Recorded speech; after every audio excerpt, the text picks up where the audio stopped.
Guys, आप सभी का स्वागत है मेरे इस यूट्यूब चैनल पर जिसका नाम है मिस्टर मैक। और जैसा कि आप सभी को मैंने प्रॉमिस किया है कि मैं मैराथन सीरीज़ लाऊंगा बिजनेस स्टडी का, जिसमें मैंने पार्ट ए का ऑलरेडी सारे चैप्टर्स के जो है इम्पॉर्टेंट टॉपिक्स को मैंने कवर अप किया है। तो अगर आपने वो वीडियो नहीं देखी है तो प्लीज़ आप उस वीडियो को पहले देखें, और अगर आपने वो ए सेक्शन पूरा रिवीजन कर रखा है देन आप बी सेक्शंस को आप ईज़िली पढ़ सकते हैं, ठीक है ना। क्योंकि चैप्टर्स जो अगर आप देखोगे तो क्योंकि आपका फर्स्ट टर्म में जिस तरीके से चैप्टर्स कंसीडर किए गए हैं, तो एक अपना ए पार्ट जो है अपने में ही जो है 40 आपके मार्क्स के होंगे और 40 आपका ये कवर अप करेगा। तो आपका काम क्या है, पहले वो आप रिवीजन करिए, और उसके बाद जब आप वो रिवीजन कर लें तो उसके बाद फिर आप फाइनेंशियल मैनेजमेंट आप रिवाइज करिए। और अगर आपका फाइनेंशियल मैनेजमेंट हो चुका है तो फिर आप जो है एक बार पूरे चैप्टर्स को यानी सारे बुक को एक बार ज़रूर रीड आउट करें। तो चलिए मैं आपको जो है अब आगे के बी सेक्शन से रिलेटेड जो कि फाइनेंशियल मैनेजमेंट है उसके बारे में कुछ इम्पॉर्टेंट टॉपिक डिस्कस करते हैं कि इसमें हम क्या क्या पढ़ सकते हैं। तो इसमें देखिए फाइनेंशियल मैनेजमेंट में सबसे पहले एक प्रॉपर तरीका ये होता है कि फाइनेंशियल मैनेजमेंट होता क्या है। तो आपने इतने सालों से पढ़ा है भाई कि फाइनेंशियल मैनेजमेंट क्या है, कि फाइनेंस से रिलेटेड मैनेजमेंट करना। भाई नाम से ही पता चल रहा है फाइनेंस से रिलेटेड, यानी कंपनी में जो फंड कहाँ कहाँ से रेज हो सकता है। अब आप बोलोगे सर ये फंड और ये क्या होता है, समझिए आपके कि अगर आपको कंपनी में पैसों की ज़रूरत है, आपने जितना पैसा लगाना था आप लगा चुके हैं, तो फिर भी जो है कहीं ना कहीं आपको अभी भी कुछ पैसों की ज़रूरत है जो कि इन्वेस्ट करना है, तब आप क्या करोगे। तो उस केस में फिर हम क्या करते हैं, कुछ पैसे इक्विटी शेयर से यानी शेयर से पैसा रेज करते हैं और कुछ डेट से करते हैं। तो हमारा जो मैनेजमेंट यही बताता है कि हमें कहाँ से कितना पैसा कलेक्ट करना चाहिए, ठीक है, कौन सा हमारे लिए बेस्ट रहेगा। तो वही कह रहा है फाइनेंशियल मैनेजमेंट इज कंसर्न, ठीक है, financial management concern with efficient acquisition and allocation of fund, in other word, and financial management is concerned with flow decision and procurement of fund, और उसको कहाँ इन्वेस्ट करना है ये भी आपको, अब ये लॉन्ग टर्म में करना है या शॉर्ट टर्म एसेट में करना है, ये सारी चीज़ें जो है इसमें बताई जाती है। तो हम एक एक करके इसमें आपका जो है प्रॉपर तरीके से देखेंगे कि हमें क्या टॉपिक हमें पढ़ना चाहिए। देखो यहाँ पर जो है आपके एग्ज़ाम में एक प्रॉपर तरीके से क्वेश्चन आता है, profit explain the profit maximisation. तो हम एक एक करके हम वो सारी चीज़ों को पढ़ेंगे, ठीक है। तो देखिए यहाँ पर कहाँ है भाई आपका topic, topic one by one, financial management, ये आपको आता ही है। देखो फाइनेंशियल मैनेजमेंट का मेन क्या काम है, एक तो प्रॉफिट मैक्सिमाइजेशन करना, ज़्यादा से ज़्यादा कंपनी को जो है प्रॉफिट अर्न करना, मेंटेनेंस ऑफ लिक्विडिटी, लिक्विडिटी को मेंटेन करना। अब बोलोगे लिक्विडिटी क्या होती है, अरे भाई हमारे पास जो शॉर्ट टर्म एसेट्स वगैरह जो होते हैं, जैसे कि करेंट एसेट में जो भी चीज़ें शामिल होती है वो सारी मेंटेनेंस करके रखना। आप एक एग्जांपल बता देता हूँ, हमें किसी को पेमेंट करनी है लेकिन उसने कहा कि भाई कैश में पेमेंट करनी पड़ेगी, तो ना ही हमारे पास कंपनी में कैश पड़ा है ना ही हमारे पास बैंक में पड़ा है। तो ये सारी चीज़ें क्या है, एक तरह से प्रॉब्लम क्रिएट कर सकती है। तो इसलिए हमें कुछ कैश मेंटेन करके रखना पड़ता है ताकि जो है हम छोटे मोटों की पेमेंट कर सकें। प्रॉपर यूटिलाइजेशन ऑफ फंड, यानी जितने भी पैसे हमारे पास पड़े हैं उसको अच्छे से इस्तेमाल करना, ये भी एक मैनेजमेंट का काम होता है। Meeting of financial commitment of with creditor, ठीक है ना। तो ये 4 पॉइंट्स हैं, आप इसको एक बार अच्छे से अपनी कॉपी में नोट कर लीजिए और आराम से आप इसको एक्सप्लेन कर सकते हैं। चलिए फाइनेंशियल डिसीजन से रिलेटेड क्या होता है, देखो फाइनेंशियल डिसीजन से रिलेटेड होता है आपका एक तो investment decision, financing decision and dividend decision. ये वेरी इंपॉर्टेंट है तीनों, और इनमें से आपके एग्जाम में देखने को मिल सकता है कि एक्चुअली में ये है क्या। इन्वेस्टमेंट डिसीजन का मतलब है कि आपने जो इतने फंड रेज किए हैं, यानी आपके पास जो शेयर से पैसा आया है या डिवेंचर से पैसा आया है, उनको आप कहाँ इन्वेस्ट करोगे। ये हमने ऊपर भी पढ़ा था कि कंपनी से कहाँ इन्वेस्ट करेगी, शॉर्ट टर्म में इन्वेस्ट करेगी या लॉन्ग टर्म में इन्वेस्ट करेगी, ये हम सारा आगे पढ़ेंगे। फाइनेंसिंग डिसीजन, पैसा कहाँ कहाँ से रेज होना है। एंड डिविडेंड डिसीजन, यानी हमें शेयर होल्डर्स को कितना पैसा डिविडेंड के तौर पे देना है। ये सारी चीज़ें हम वन बाय वन एक एक करके पढ़ेंगे। देखिए यहाँ पे लिखा है सबसे पहले इन्वेस्टमेंट डिसीजन के रिगार्डिंग। देखो यहाँ पे एक तरह से चार्ट बना हुआ है, देख रहे हो, इस तरीके से चार्ट बना हुआ है।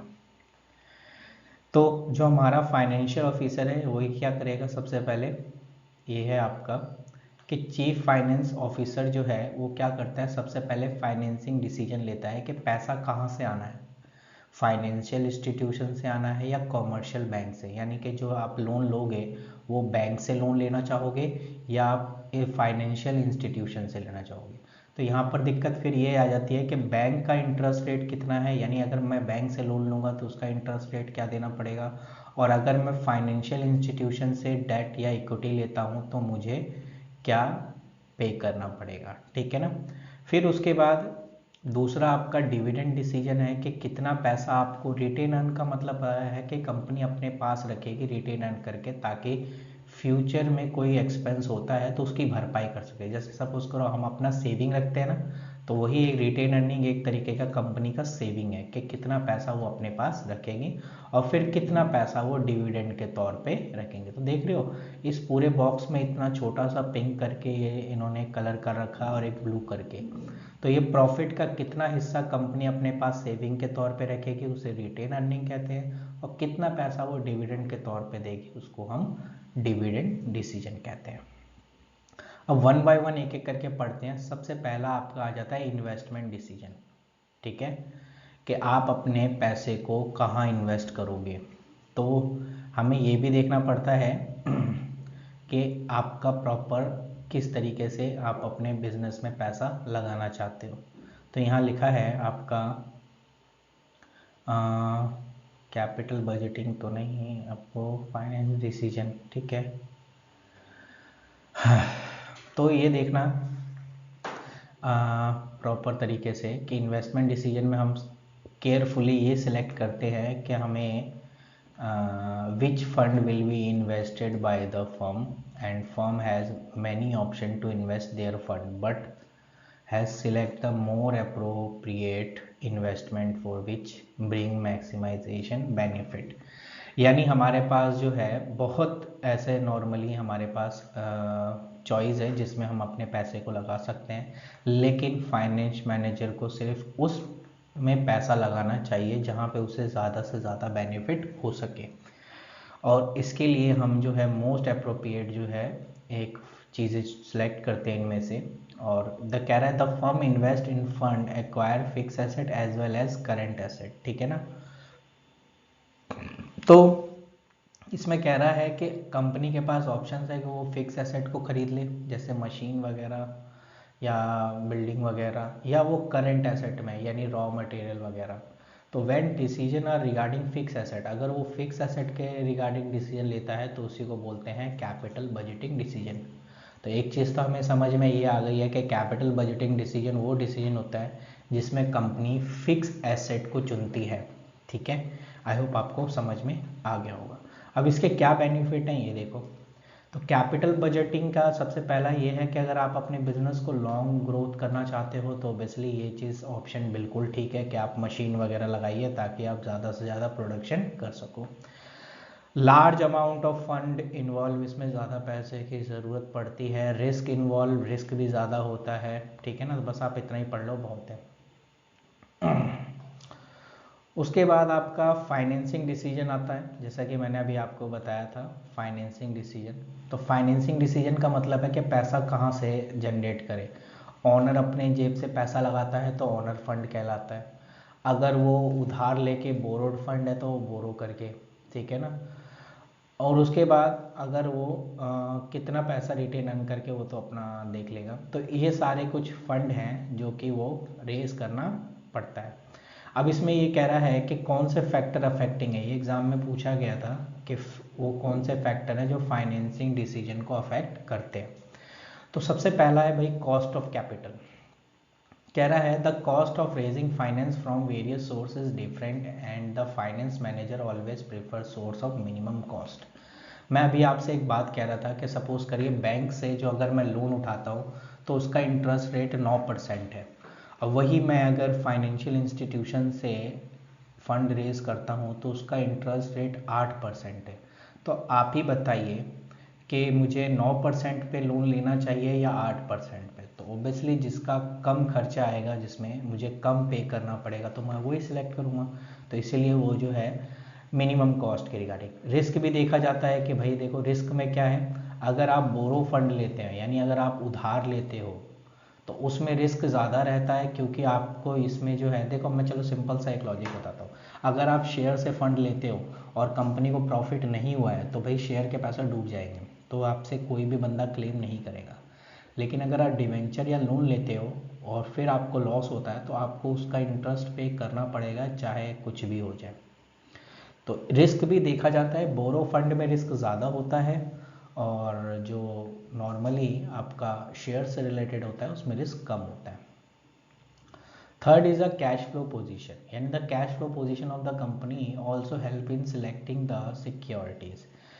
With smooth and steady cash flow, company can easily afford borrow fund security. But when the company shortage cash flow, they go to honor fund security. जब भाई उन्हें बहुत जल्दी ऐसा प्रॉपरली शॉर्टेज कैश फ्लो की ज़रूरत पड़ती है तब ऑनर जो है अपने तरफ से पैसा लगा लेता है। अदरवाइज वो क्या करता है वो जो है बाहर से, यानी जैसे अभी मैंने बात किया था बोरो फंड की हेल्प लेता है। ठीक है ना। तो आई होप आपको बोरोड फंड समझ में आ गया होगा कि बोरोड फंड है क्या।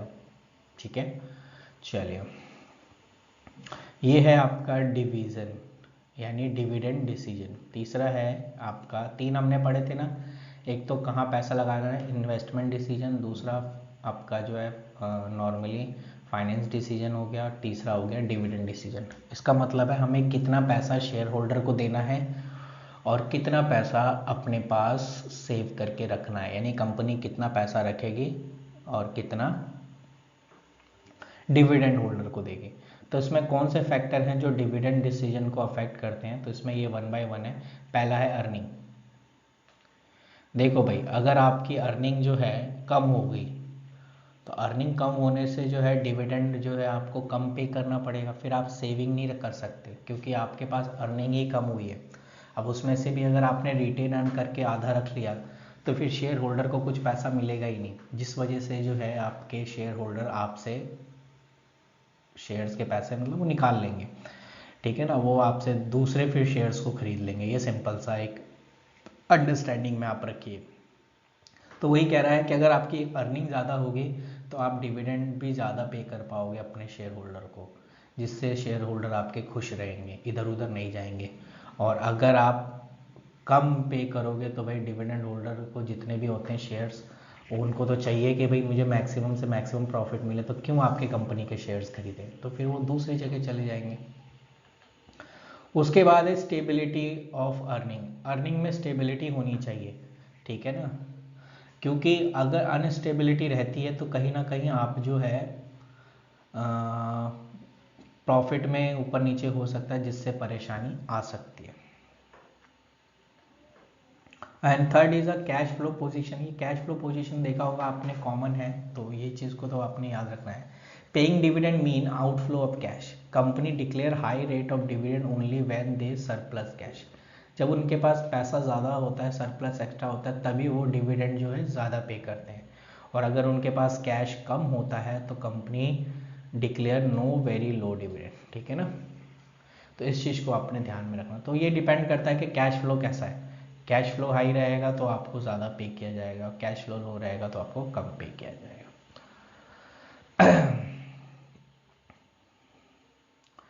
टैक्सेशन पॉलिसी, ये भी अपने 4th पॉइंट में ऐड कर लीजिए कि भाई टैक्सेशन का नॉर्मली मतलब ये हो गया कि अगर टैक्स ज़्यादा पे कर रहे हो, हायर टैक्स करो तो इससे डिविडेंड पे इफेक्ट पड़ेगा और कम डिविडेंड पे करना पड़ेगा, और अगर आप टैक्स कम पे कर रहे हो तो इससे डिविडेंड आपको हाई पे करना पड़ेगा। ठीक है ना, तो वही सीधी सी बात है, अगर सरकार टैक्स ज़्यादा लगाएगी तो आपको कम प्रॉफिट होगा और आप कम डिविडेंड दोगे, और अगर आप सरकार जो है आपको कम टैक्स लगा रही है तो आप ज़्यादा डिविडेंड पे करोगे। तो इस चीज़ को आप ध्यान में रख सकते हो।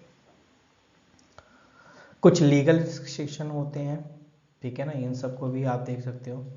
कोई एक्ट वगैरह में जिस तरीके से क्या क्या चीज़ें मेंटेन करके रखना पड़ता है वो भी एक तरह से दिक्कत क्रिएट कर सकता है।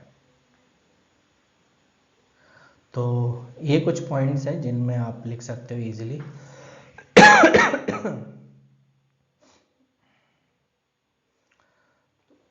तो आई होप आपको ये पॉइंट्स क्लियर हो गए होंगे जो मैं आपको बताना चाह रहा हूँ। इसमें और क्या पूछ सकता है वो भी मैं चेक कर लेता हूँ, ताकि आप उसमें प्रॉपर तरीके से ना।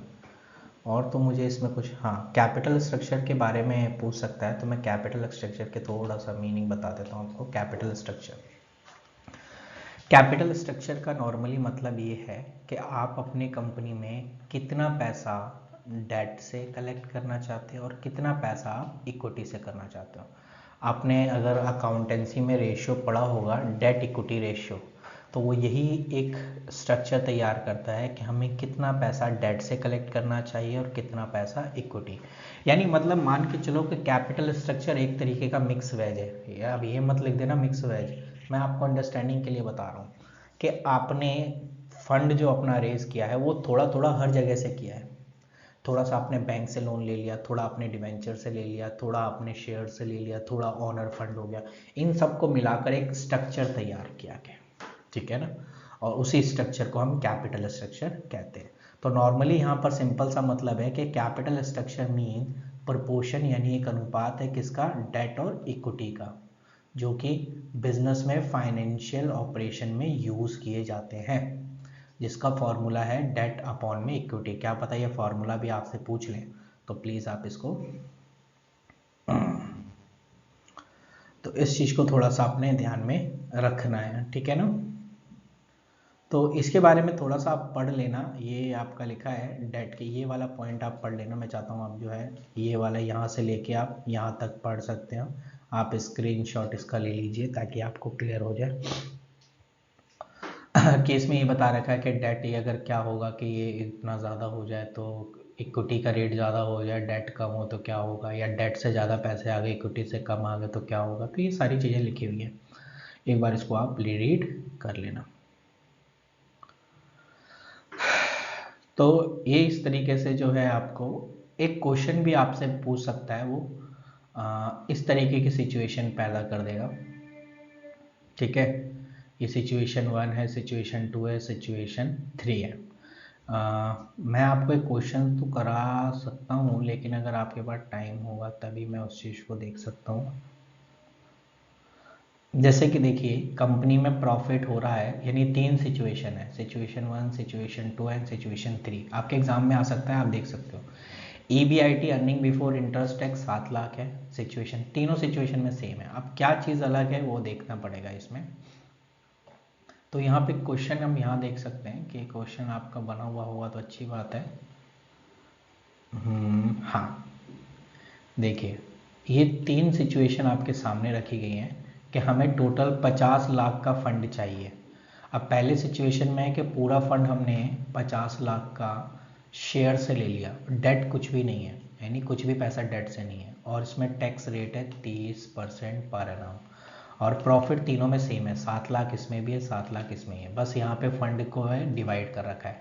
इसमें भी 5 लाख का फंड, जो हमने 50 लाख का जो है फंड रेज करना है टोटल कैपिटल, जिसमें से 40 लाख हम शेयर से ले रहे हैं और 10 लाख डेट से ले रहे हैं।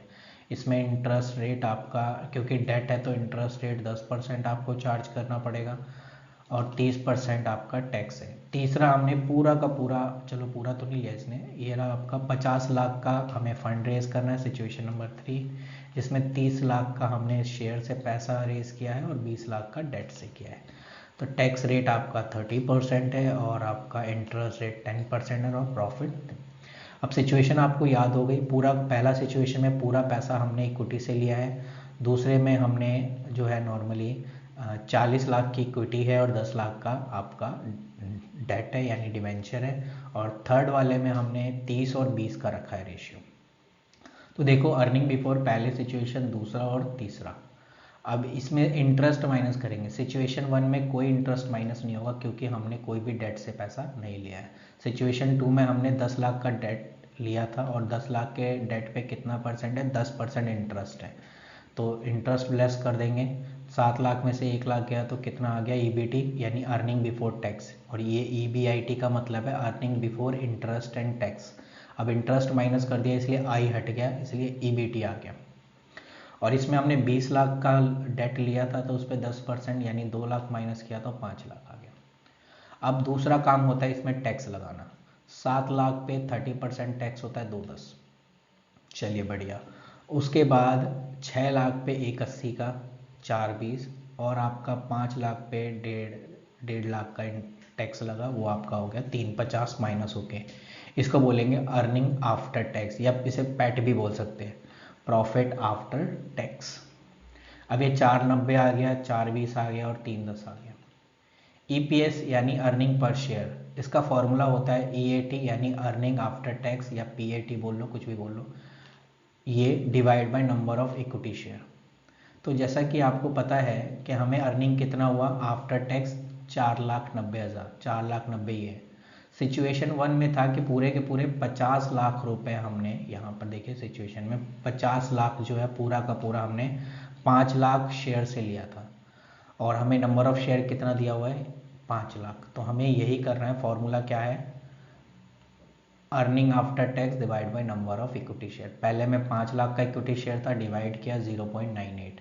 दूसरे वाले में देखो तो 4,20,000 है, डिवाइड बाय 4 लाख 1.05। और तीसरे वाले में 350 डिवाइड बाय 3 लाख 1.16। तो इन तीनों सिचुएशन में ये पता चल रहा है अर्निंग पर शेयर जो है तीसरे सिचुएशन का ज़्यादा है according to first and second. तो इस केस में हम जो है स्ट्रक्चर तैयार करेंगे तो कौन से वाले को प्रेफर करेंगे, ये वाला सिचुएशन थर्ड, जिसमें हमने 50 लाख का जो है टोटल कैपिटल रेज किया है, जिसमें 30 लाख हमने शेयर से और 20 लाख आपका डेट से किया है। तो ये आपका एक तरीके से हम कर सकते हैं।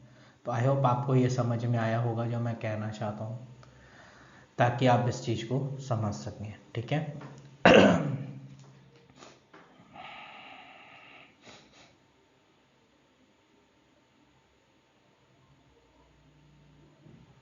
और यहाँ पर एक और चीज़ बता रखा है, यानी रिटर्न ऑन इन्वेस्टमेंट इज़ 14%, जो कि इंटरेस्ट रेट से ज़्यादा है, ठीक है ना। If return on investment is less than rate of interest then equity share holder lose by the including more debt, and then more equity is a beneficial for owner of the company provide this. अगर suppose करिए interest rate ज़्यादा हो जाता आपका earning से, क्योंकि earning कितना था 7 लाख, टोटल फंड कितना है 50 लाख, इसका निकाला हमने 14% समथिंग कुछ, और आपका इंटरेस्ट रेट कितना है डेट पे 10%। इसका मतलब है आपका जो 4% बेनिफिट हो रहा है ना, तो हम इसमें कह सकते हैं कि ये ठीक एग्जाम्पल, मतलब हमने अच्छे से इस चीज़ को हमने रेज किया। अगर इसी का उल्टा अगर ऐसा होता है कि 10% आपका मतलब हाई रहता, इंटरेस्ट रेट हाई रहता आपका इन्वेस्टमेंट से, तो हम उसमें इक्विटी शेयर को प्रेफर देते, ना कि हम डिवेंचर्स को, ठीक है ना। इस चीज़ को ध्यान में रखना है, क्योंकि फिर तो पूरा का पूरा पैसा इंटरेस्ट में ही चला जाएगा, तो फिर हम कैसे डिविडेंड दे पाएंगे, ठीक है ना। तो इस चीज़ को ध्यान में रखना। तो इसी से रिलेटेड क्वेश्चन है, आप इसको भी कर सकते हो, एक बार आराम से इस चीज़ को चेक कर सकते हो। तो ये एग्ज़ाम में आएगा, तो प्लीज़ आप इसको अच्छे से कर लेना भाई, ताकि अगर आपने इसे अच्छे से नहीं करोगे तो दिक्कत आ सकती है। इसमें और भी चीज़ें पढ़नी थी, लेकिन खैर इतना काफ़ी है आपके लिए। तो ये चैप्टर आपका फिनिश है। नेक्स्ट में देखते हैं नेक्स्ट आपका क्या है।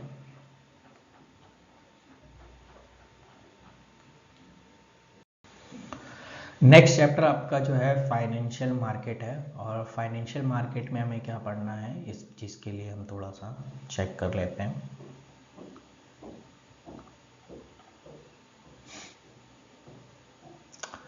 तो देखो भाई, फाइनेंशियल मार्केट को दो भागों में बांटा गया है, एक है कैपिटल मार्केट और एक है मनी मार्केट। जब आपको मार्केट फॉर शॉर्ट टर्म, जब आपको शॉर्ट टर्म मनी के लिए रिक्वायरमेंट होती है तो आप मनी मार्केट में जाते हो, और जब आपको लॉन्ग टर्म फंड की नीड रहती है तब आप जो है प्राइमरी मार्केट और सेकेंडरी मार्केट में जाना पसंद करते हैं। तो मैं आपको भी इसमें बताऊंगा कि कौन कौन सी चीज़ें क्या है, वन बाय वन हम समझेंगे। तो अगर मैं कहूँ कि फाइनेंशियल मार्केट में दो टाइप के मार्केट होते हैं, एक कैपिटल मार्केट और एक मनी मार्केट। जब हमें लॉन्ग टर्म फंड की ज़रूरत पड़ती है तो हम कैपिटल मार्केट में जाते हैं, और हमें शॉर्ट टर्म फंड की ज़रूरत पड़ती है तो मनी मार्केट में जाते हैं। ठीक है, अब मनी मार्केट का सिंपल सा समझिए। ये रहा मनी मार्केट। मनी मार्केट कह रहा है जब हमें, money market is a market, कहाँ लिखा भाई, हाँ ये रहा, एरो आ जा भाई, हाँ।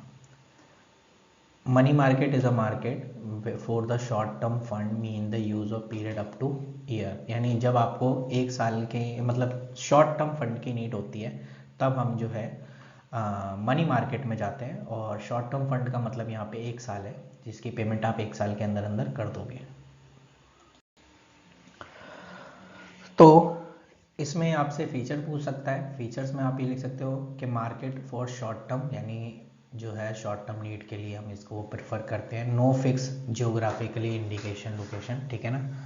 And major institution was the money market like RBI, commercial bank, LIC, GIC, ETC। और इसमें जो कॉमन इंस्ट्रूमेंट होते हैं ये भी पूछ सकता है, मनी मार्केट के कॉमन इंस्ट्रूमेंट कौन कौन से होते हैं। एक नंबर में call money, treasury bill, commercial paper, ठीक है ना, कॉमर्शियल। आगे भी हम इससे पूरा टॉपिक पे बात करेंगे। तो ये रहा इंस्ट्रूमेंट। कॉल मनी क्या होता है, मैंने क्या कहा, आपसे सारी चीज़ें प्रॉपर तरीके से पढ़ेंगे, एग्जाम में पूछेगा। कॉल मनी यानी द मनी बोरो या land on demand for a short term period, यानी 1 डे, ठीक है। तो इस चीज़ के लिए हम क्या कर सकते हैं, कॉल मनी का मतलब ये है कि वो जब हमें बोरो कुछ एज अ डिमांडली शॉर्ट पीरियड के लिए करना पड़ता है, जो कि एक दिन के लिए होता है। जैसे सपोज करो संडे जो है हॉलीडे रहता है, तो मोस्टली बैंक क्या करते हैं बंद रहने की कोशिश करते, तो उसमें ना है ना, mostly bank use call money. when one bank face temporary shortage of cash, then the bank with surplus cash lead to the bank shortage of one way to, यानी जैसे सपोज करिए एक बैंक, जैसे एक बैंक है जिसमें पैसे की कमी है। आपको पता है ना, लोग पैसे निकालते हैं बैंक से। तो सपोज करिए कि एक सैटरडे हो गया, सैटरडे बैंक अगर खुला रहता है तो उनको पैसों की ज़रूरत पड़ गई, तो वो क्या करेगा, दूसरे बैंक से एक दिन के लिए, एक दिन के लिए मनी बोरो कर लेगा, और जो भी फंड, जो भी कैश की नीड है, जो भी पैसे निकालने आए हैं उनको वो सारी चीज़ें कर देगा, और फिर 1-2 दिन बाद जो है उस बैंक को वापस से पेमेंट कर देगा। इसको कहते हैं कॉल मनी। उसके बाद आपका आ जाता है ट्रेजरी बिल। ट्रेजरी बिल क्या होता है, treasury bill are issue by RBI for behalf of the government of India, यानी central government. This bill enable government to get short term borrowing, जब गवर्नमेंट को, यानी जब सेंट्रल गवर्नमेंट को short term fund की जरूरत पड़ती है, ठीक है ना, तो वो क्या करती है, RBI ट्रेजरी बिल इशू करती है। ठीक है, अभी जैसे आपने देखा होगा एक आप एक बिल के बारे में देख रहे हो, ट्रेजरी बिल से नहीं, अभी बॉन्ड की बात कर रहे हैं, सिक्योरिटी बॉन्ड, जिसमें हम जो है जितने भी आपके पार्टीज़ हैं, चाहे वो नेशनल पार्टी हो या अलग हो, तो हम उनको एक तरह से चंदा देते हैं, ठीक है ना। तो वो एक तरह से डिजिटलाइज कर दिया गया है, ठीक है ना, आप उसको जो है डिजिटल में आप पे कर सकते हो। तो इससे क्या होता है कि अगर उनको शॉर्ट टर्म फंड की ज़रूरत पड़ती है तो वो ट्रेजरी बिल, RBI को बोलता है भाई एक ट्रेजरी बिल इशू कर दो, मुझे शॉर्ट टर्म फंड की नीड है, तो वो ट्रेजरी बिल इशू कर देते हैं। तो आपसे पूछे ट्रेजरी बिल क्या होता है, तो आप ये कहना है कि इसको RBI इशू करता है, किसके कहने पे, गवर्नमेंट ऑफ इंडिया के कहने पे। और वो क्यों करती है गवर्नमेंट ऑफ इंडिया, क्योंकि गवर्नमेंट ऑफ इंडिया को शॉर्ट टर्म लोन की ज़रूरत पड़ती है, ठीक है ना। चलिए अब यहाँ पर एग्जाम्पल भी लिखा है, आप चाहो तो अपने आंसर को और इफेक्टिव बनाने के लिए आप एग्जाम्पल लिख सकते हो। कह रहा suppose the investor purchase 3 month treasury bill face value of 2 lakh for 190, तो holding the bill till maturity get paid 2 lakh, difference between the bill amount purchase bill interest receive by him. जैसे सपोज करिए 2 लाख को जैसे ट्रेजरी बिल की कीमत 2 लाख है, लेकिन अगर आप खरीदेंगे तो आपको उसे 1,90,000 का पड़ेगा। लेकिन कंपनी, यानी कंपनी कह रहा हूँ मैं, आरबीआई जो बाद में इसे पे करेगी वो आपको 2 लाख ही पे करेगी, बेशक आपने उसके बदले 1,90,000 दिया हो। तो एक तरीके का वो इंटरेस्ट हो जाता है कि आपने 2 लाख के बदले 1,90,000 में उसे खरीदा ट्रेजरी बिल को, लेकिन जो बैंक है आपको पूरा 2 लाख पे करेगी। इससे आपको बेनिफिट 10,000 का हो जाएगा। कॉमर्शियल बिल क्या होता है भाई, इसके बारे में पढ़ लेते हैं। कॉमर्शियल बिल एक तरह का ट्रेड बिल होता है, ठीक है ना। ये बिजनेस बाय बिजनेस होता है, यानी कॉमर्शियल बिल जो है एक तरह से ट्रेड बिल है या अकोमोडेशन बिल है, are bill drawn by one business firm on another, ठीक है। हम ये कह सकते हैं these are common instrument use in credit purchase and sale, ठीक है। और इसकी जो जनरली डे होती है वो 90 डेज की होती है। तो आप ये भी याद रखना कि जब एक बिजनेसमैन दूसरे बिजनेसमैन को क्रेडिट में सेल परचेज करता है तो उस समय जो बिल बनाया जाता है उसे कॉमर्शियल बिल कहते हैं, और इसकी जो टाइमिंग यानी जो होती है वो 90 डेज की हो सकती है। उसके बाद कॉमर्शियल पेपर यानी सीपी की बात कर रहे हैं, तो this commercial paper introduce in India for first time in 1990। इसे पढ़ने की जरूरत नहीं है। It is unsecure promissory note issued by the public और private sector of the company with fix maturity period, जो कि 15 डेज से लेके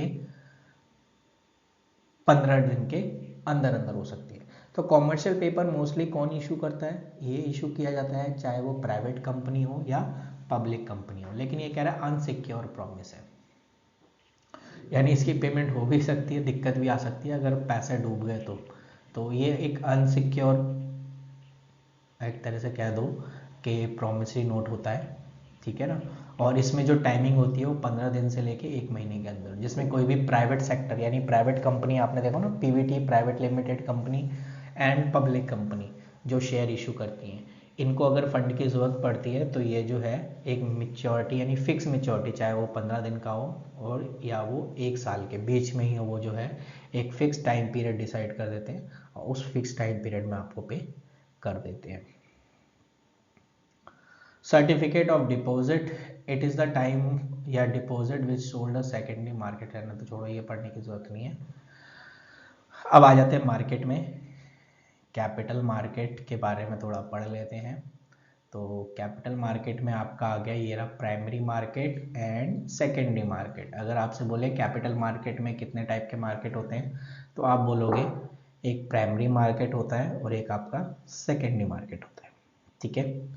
तो प्राइमरी मार्केट क्या होता है, प्राइमरी मार्केट एक ऐसा मार्केट होता है जहां पर न्यू शेयर इशू किए जाते हैं, ठीक है ना। प्राइमरी मार्केट एक ऐसा मार्केट होता है जहां पे न्यू शेयर इशू किए जाते हैं और इसीलिए इसको प्राइमरी मार्केटिंग पहला मार्केट, यानी अगर आप कोई भी बिगिनर है और शेयर लेना चाहता है तो सबसे पहले वो प्राइमरी मार्केट में जाएगा जहाँ पे उसे नए शेयर मिलेंगे। और जब आपने शेयर खरीद लिया उसके बाद आप अपने शेयर्स को बेचना चाहते हो और फिर आप दूसरे शेयर को खरीदना चाहते हो सेकेंड हैंड, तो उसके लिए आप सेकेंडरी मार्केट में जाते हो, ठीक है ना। इस चीज़ के लिए आप थोड़ा सा ध्यान में रखना है, सेकेंडरी मार्केट यानी आप ओल्ड शेयर्स के परचेज और सेल कर लो। तो ये फ़र्क होता है primary market and secondary market का। तो इसमें क्या क्वेश्चन पूछता है, difference between primary market and secondary market, please आप इसको मार्क कर लीजिए, वेरी इंपॉर्टेंट है, आप इसको पढ़ सकते हो। आई होप आपको मैंने ये सारी चीज़ें अंडरस्टैंडिंग कर भी दी है। तो एक बार इसका डिफरेंस भी देख लेते हैं ताकि आपको समझ में आ जाए। ये सब पढ़ने की ज़रूरत नहीं है, बेसिस आप डायरेक्ट ही लिखे there is a sale of new security और इसमें लिखा है एग्जिस्टिंग या सेकेंड हैंड सिक्योरिटी। कह रहा है in a primary market security directly issue by the company, इसमें प्राइमरी मार्केट में जो भी शेयर इशू किए जाते हैं वो कंपनी के थ्रू इशू किए जाते हैं और इसमें जो सिक्योरिटी इशू किए जाते हैं वो इन्वेस्टर के थ्रू किए जाते हैं। मतलब एक शेयर होल्डर बेचेगा, दूसरा शेयर होल्डर खरीदेगा, तो वो इस मार्केट के अंदर आता है। Primary market contribute directly for the capital formation fund, जब capital formation fund transfer to the from the surplus unit and deficit units, ठीक है। ये कंपनी के रिलेटेड है तो कंपनी को ये जो है मनी ट्रांसफ़र किए जाते हैं और इसमें क्या है, इसमें ऐसा कुछ नहीं है, ये सेकेंडरी मार्केट है तो इसलिए contribute indirectly for the capital formation fund are exchange between the surplus unit only. तो इस चीज़ को और भी है, आपको जो इनमें से 4 अच्छा लगे आप इसमें से कर सकते हो, ऐसा कुछ नहीं है। अब एंट्री की बात करें, इसमें कह रहा है प्राइमरी मार्केट में all company enter in primary market, अपने कैपिटल को रेज करने के लिए वो आ जाते हैं। और इसमें कह रहा है इसमें सिर्फ लिस्टेड कंपनी ही आती हैं, जो लिस्टेड हैंगी, जो कि आपने सिक्योरिटी हमने देखा होगा सेबी में जो है रजिस्टर्ड होंगे, निफ्टी में रजिस्टर्ड होंगे, वही इसमें आ सकते हैं। अब इसमें बात कर रहे हैं कि price of security are fix by the management of the company. इसमें प्राइस फिक्स रहता है और इसमें फ्लैक्चुएट होता रहता है, ठीक है ना। तो इस चीज़ के लिए, और ये डिपेंड करता है डिमांड एंड सप्लाई फैक्टर। वही जो लोग शेयर्स वगैरह खरीदते हैं वो सेकंड मार्केट में कहते हैं, क्योंकि इसमें फ्लक्चुएशन होता रहता है। ये क्वेश्चन भी वेरी इंपॉर्टेंट है, difference between capital market and money market, very important है, आप इसको मार्क कर लीजिए, ये पेपर में आना ही आना है। तो ये भी आप जो है अपनी एक इम्पॉर्टेंट लिस्ट में इसके भी शामिल कर लीजिए। उसके बाद नेक्स्ट टॉपिक है स्टॉक एक्सचेंज। इतना ज़्यादा कुछ खास नहीं है। हाँ, ट्रेडिंग प्रोसीजर क्या है स्टॉक एक्सचेंज का, वो मैं आपको बता देता हूँ, ताकि एग्जाम में आए तो आप इसका आंसर दे सकते हैं। सबसे पहले सिलेक्शन ऑफ ब्रोकर, ठीक है। तो सबसे पहले आपको जो है कोई भी शेयर्स खरीदना है तो पहले आपको ब्रोकर को ढूंढना पड़ेगा। वही ब्रोकर के थ्रू जो है आपका जो है कह रहा है कि the buy and selling of security can only done by the SEBI registered broker, जो कि स्टॉक एक्सचेंज के मेंबर होंगे। आप अपने से इस चीज़ को नहीं कर सकते, जिसके लिए आपको कुछ एक रजिस्टर्ड कराने के लिए आपको एक पैन कार्ड चाहिए, डेट ऑफ बर्थ, एड्रेस, ठीक है ना, एजुकेशनल क्वालिफिकेशन, रेजिडेंशियल स्टेटस क्या है, बैंक अकाउंट, ठीक है ना, depository account, name of any other broker who registered and client code number and registration. अगर आपको ब्रोकर के रिगार्डिंग अगर रजिस्ट्रेशन करानी है तो ये सारी चीज़ें। जब आप एक ब्रोकर को हायर कर लेते हो तब आपको एक डीमेट अकाउंट ओपन करना पड़ता है। ये डीमेट अकाउंट इसलिए होता है ताकि कंपनी जो कि शेयर इशू कर रही है उससे आपके शेयर मतलब पैसे काट सके, ठीक है ना। वो डीमेट अकाउंट में पैसे होंगे तभी उससे ट्रांजैक्शन होंगे, बिना उसमें पैसे होने के आप जो है कोई ट्रांजैक्शन नहीं कर सकते, ठीक है। इस चीज़ को ध्यान। फिर आपने प्लेसिंग द ऑर्डर, यानी जब आप डीमेट अकाउंट खोल लोगे तब आप शेयर्स के रिगार्डिंग आप प्लेस ऑर्डर कर सकते हो। फिर match the share and best price, आप फिर उसमें आपको ऑप्शंस होंगे कि कौन से शेयर्स के आपने खरीदने हैं, उसके प्राइस वगैरह गिवन होंगे, ठीक है ना। फिर एग्जीक्यूटिंग द ऑर्डर, फिर आप ऑर्डर उसको करोगे and issue a contract note, and फिर उसके बाद delivery of share by making a payment, जैसे आप उसकी पेमेंट कर दोगे शेयर्स आपको डिलीवर हो जाएगा, ठीक है। और तो कह रहा है कि settlement of cycle cash paid security delivery pay in day of before the transaction plus 2 days, या सेटलमेंट हुई 3 डेज का होता है ना, तो उसके रिगार्डिंग है। तो आई होप ये चीज़ें आपको क्लियर हो गई होंगी। सबसे पहले ब्रोकर को ढूंढना है, फिर डीमेट अकाउंट, फिर उसके बाद एज अ प्रॉपर आपने प्लेस एन ऑर्डर, पेमेंट करनी है और शेयर्स वगैरह।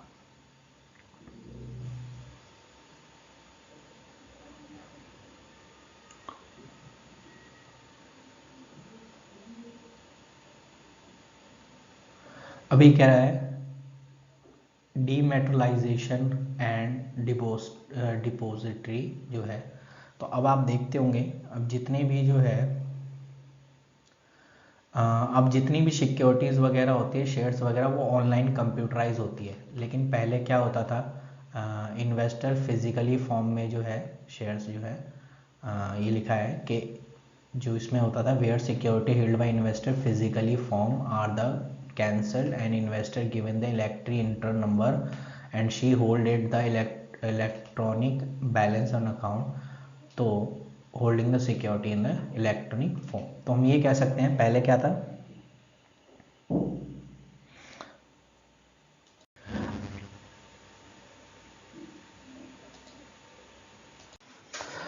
आपने अगर हर्षद मेहता वाला केस देखा होगा, हर्षद मेहता में क्या होता था, सारा जो है फिजिकली शेयर्स को खरीदा और बेचा जाता था। अब क्या है कि इसमें जो है सारे जो ट्रांजेक्शन है वो डिजिटलाइज कर दिए गए हैं, ठीक है। तो अब जितनी भी ट्रांजेक्शन्स होती हैं वो एज अ इलेक्ट्रॉनिक फॉर्म में होती हैं, तो इसी को हम डीमेटलाइजेशन कहते हैं, ठीक है ना। तो अगर हम किसी भी सिक्योरिटी को इलेक्ट्रॉनिक फॉर्म में एज अ होल्ड करके रखते हैं, उसको हम जो है डीमैटेरियलाइजेशन कहते हैं, ठीक है ना। तो इसको एक बार रीड कर लेना, बेनिफिट क्या है इसके। अब सीधी सी बात है, अब सारे फॉर्म में किस में हो गए, कह रहा है holding share is demat form, जिसे डीमेट अकाउंट कहते हैं, is very convenient and just like a bank account, ठीक है। उसके बाद physically share converted into electronic form, तो एक तरह से हमारे लिए भी अच्छा हो गया कि ठीक है ना। Demat security can be pledge and mortgage to get a loan, इसके बिहाफ पे आप जो है लोन वगैरह के लिए भी अप्लाई कर सकते हैं, ये भी एक मेंशन है, ठीक है। उसके बाद कह रहा है there is no danger loss forgery और सर्टिफिकेट, इसमें किसी तरह की फॉर्जरी वगैरह भी नहीं हो सकती, चोरी वगैरह, क्योंकि सारा डिजिटलाइज है। फिजिकली में ऐसा हो सकता है। रिड्यूस पेपर वर्क, अब आपको पेपर वर्क करने की ज़रूरत नहीं है, सारा डिजिटलाइज हो गया है। तो आप इस तरीके से आप अपना आंसर लिख सकते हो। तो आई होप आपको ये सारी चीज़ें क्लियर होंगी। और जो सबसे ज़्यादा इम्पॉर्टेंट है वो है सेबी के बारे में पढ़ना। सेबी सेबी सेबी, बेशक आप कुछ भी करो, लेकिन सेबी के बारे में गूगल जरूर कर लेना, पढ़ लेना सेबी का, कि सेबी के बारे में क्या है, सेबी कब इस्टेब्लिश हुआ था। पहले तो सेबी की फुल फॉर्म क्या है, security and exchange board of India, ठीक है, जो कि रेगुलेट हुआ था 1988, फंक्शन ऑफ सिक्योरिटी मार्केट, ठीक है ना। और बाद में इसको जो लीगल स्टेटस मिला था 1992, तो आप इसका आंसर क्या लिखोगे, तो 1992 वैसे इसको लीगली एज अ कंसीडर किया गया था, तो आप इसे 1992 ही लिखोगे। और सेबी का हेड ऑफिस कहाँ है, मुंबई। तो ये भी आपने याद रखना है कि सेबी का जो हेड ऑफिस है वो आपका मुंबई में है। तो ये एक तरह से जीके वाला क्वेश्चन है जो आपसे पूछ सकता है। सबसे मोस्ट इम्पॉर्टेंट, सेबी के फंक्शंस क्या है। अगर आपको समझ में इसमें थोड़ा सा बड़ा सा लिखा हुआ है, प्लीज़ आप अपनी कॉपी में लिख लेना सेबी के क्या फंक्शंस हैं, ठीक है ना। तो पहला तो है कि भाई ये सेबी जो है हमें प्रोटेक्ट करता है, किसको, इन्वेस्टर को भी प्रोटेक्ट करता है और कंपनी को भी प्रोटेक्ट करता है। इन्वेस्टर को इसलिए प्रोटेक्ट करता है कि कोई फ्रॉड कंपनी जो है शेयर्स लेके भाग ना जाए, यानी शेयर्स के पैसे तो दे लिए लेकिन वो कंपनी भाग गई, तो इस चीज़ को थोड़ा सा ध्यान में। चेकिंग अ प्राइस रीडिंग, ठीक है। Prohibit insider trading, insider trading को एक तरीके से प्रोहिबिट कर दिया। बोलोगे इनसाइडर ट्रेडिंग क्या होता है, जब कोई कंपनी का जो भेदी होता है एक तरीके से, जो कंपनी के बारे में बताता है बाहर जाके कि भाई ये कंपनी जो है अगले साल प्रोडक्शन कम करेगी, तो आपको घाटा हो सकता है, आप शेयर बेच दो, ये सारी चीज़ें ये ना अंदर की बात बाहर लोगों को बताना, जिससे जो है कंपनी से पहले ही इन्वेस्टर को पता चल जाए और इन्वेस्टर फटाक से बेच दे। तो इन यही चीज़ें जो है हर्षद मेहता में यही हो रहा था, क्योंकि वो इनसाइडर ट्रेडिंग कर रहा था। SEBI prohibit fraudulent unfair trade practices, भाई ये सारा काम इसी का देखता है। जैसे आरबीआई बैंक के ऊपर देखता है ना, जितने भी बैंक फ्रॉड कर रहे हैं कि नहीं कर रहे हैं, वही जब आप शेयर्स वगैरह से रिलेटेड चीज़ों के बारे में, तो उसमें सेबी सबसे ऊपर टॉप पे होता है, वो सारी चीज़ें कर रहा होता है। प्लीज़ प्लीज़ प्लीज़ इसको आप जो है प्रॉपर तरीके से लिख दो, आंसर पूछेगा एग्ज़ाम में, आप नहीं करोगे तो फिर प्रॉब्लम क्रिएट हो सकती है। सेबी के बारे में ज़रूर आपने पढ़ना है। तो इसी के साथ आपका ये चैप्टर भी फिनिश होता है, ठीक है। और चैप्टर फिनिश होने के बाद आपका एक चैप्टर और रह जाता है, और रह क्या जाता है उसकी वीडियो मैंने ऑलरेडी अपलोड कर रखी है, मैंने इसकी वीडियो नहीं अपलोड की थी, और इसकी भी डिटेल में वीडियो है, ठीक है ना। इसकी भी डिटेल में वीडियो है, मार्केटिंग मैनेजमेंट की वीडियो डिटेल में मैंने अपलोड कर रखी है, आप देख सकते हो। और कंज्यूमर प्रोटेक्शन एक्ट की भी वीडियो मैंने ऑलरेडी अपलोड कर रखी है, आप प्लेलिस्ट में जाके चेक कर सकते हो। मुझे ये 2 वीडियो अपलोड करनी थी ताकि आपको हेल्पफुल हो जाए और आपका पेपर अच्छे से जाए। आप हर एक चीज़ को नोट में लिखिए और रिवीजन एक बार ज़रूर कर लेना कल के रिगार्डिंग। तो बेस्ट ऑफ लक आपको बिज़नेस के लिए, बाकी अच्छे से हम आगे चीज़ों को कवर अप करेंगे ताकि आप जो है अच्छे से इस चीज़ों को प्रेफर कर सकें। चलिए, थैंक यू।